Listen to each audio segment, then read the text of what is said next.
Chanel. Just the name captures the imagination of millions across the globe, far beyond the bounds of the fashion world. It's also a design house that's experienced a changing of the guard, as Alina Cho tells us. Ah, the familiar sight of the New York City subway. Wait, hang on. These aren't ordinary commuters, and this is no ordinary train. Clear of the closing doors, please. On this December evening, the stars came out. Not to catch a ride, but a glimpse of Chanel. Largely the vision of this man. Bigger step. There are so many stories that were not told yet. I always try to go where my heart beats, Wow. Matthieu Blazy is Chanel's artistic director. Yes. On the job since April. How do we go from all of this? Yeah. We see all of the shoes. Yeah. Are you deciding in the moment? Yes. Or, yes. It depends on the girl. I think she looks great. So I'm not gonna change her shoe. There's a lot at stake. Yeah, this is quite a statement piece. Chanel is not only one of the most famous brands in fashion, it's also one of the biggest, roughly $20 billion in sales every year. 41-year-old Blazy follows in the fancy footsteps of Karl Lagerfeld and, of course, Gabrielle, Coco Chanel. What was so sort of revolutionary at the time about Gabrielle Chanel, Coco Chanel, was that she really put practicality first. Yes, exactly. She really has this vision of women on the go, which is very modern. It was giving to women the freedom to be whatever they wanted to be. A visionary game changer who introduced to a woman's wardrobe the tweed suit, cardigan sweaters, and the ubiquitous little black dress. You can really see her as someone who has innovate. It's almost like Steve Jobs and the iPhone. She brings the black dress and there is no way back. Inside Coco Chanel's Paris apartment, she spent a lot of time here. Yes, it was really a daily apartment. So you won't see any bedroom because she used to stay at the Hotel Ritz. She never slept here. No. Gabrielle Chanel was born in 1883 in France's Loire Valley. Her nickname, Coco, is said to have come from songs she sang as a cabaret singer. By her mid-20s, in 1910, she founded Chanel.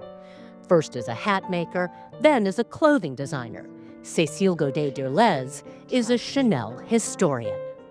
She was one of the first ones to wear trousers. Shocking. Very shocking and even forbidden by the law, because we have French law which says that women are not supposed to wear trousers. Always pushing the limits. And nowhere is that felt more than here.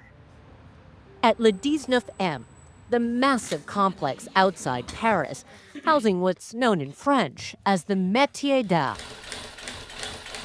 The highly specialized artisans who hand-make some of Chanel's most elaborate items. The architecture of the building is quite dramatic. Yeah. Bruno Pavlovsky is Chanel's president of fashion. If you are a designer, if you come here, we can design everything. We can build a collection from scratch. Feather makers, embroiderers, shoemakers, and pleaters. Quite often, they have a very strong background, several generations. They have been obliged to find support to continue to exist, and we support them to continue to develop, to continue to train, to continue to educate. You start to see why Chanel charges thousands per garment. It's a candy store of couture. Sometimes I take a taxi and then I say Rue Cambon and then I have this little second where I feel like, true, I'm going to Chanel. How does it feel to have the keys to the house of Chanel? You're only the fourth designer. Yeah, it's humbling. Very humbling.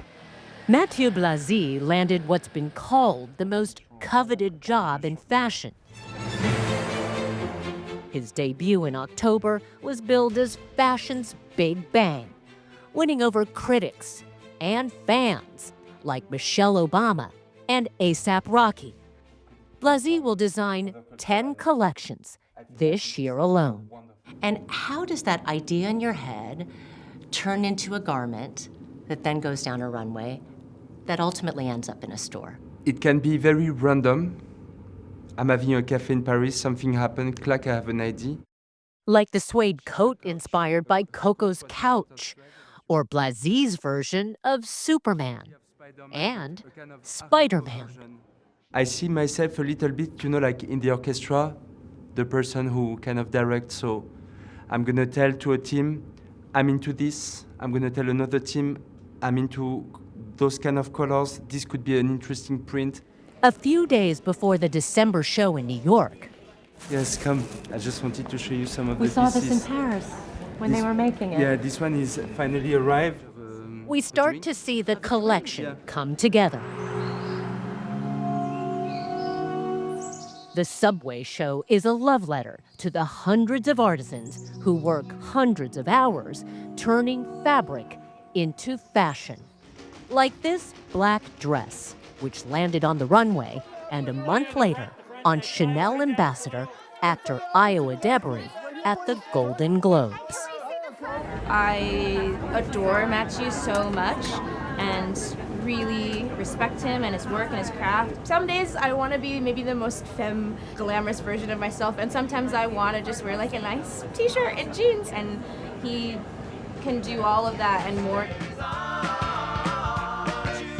What do you hope people will write about the Blazy era at Chanel? That it was joyful, that we brought new classic, tout simplement. Voila. Voilà.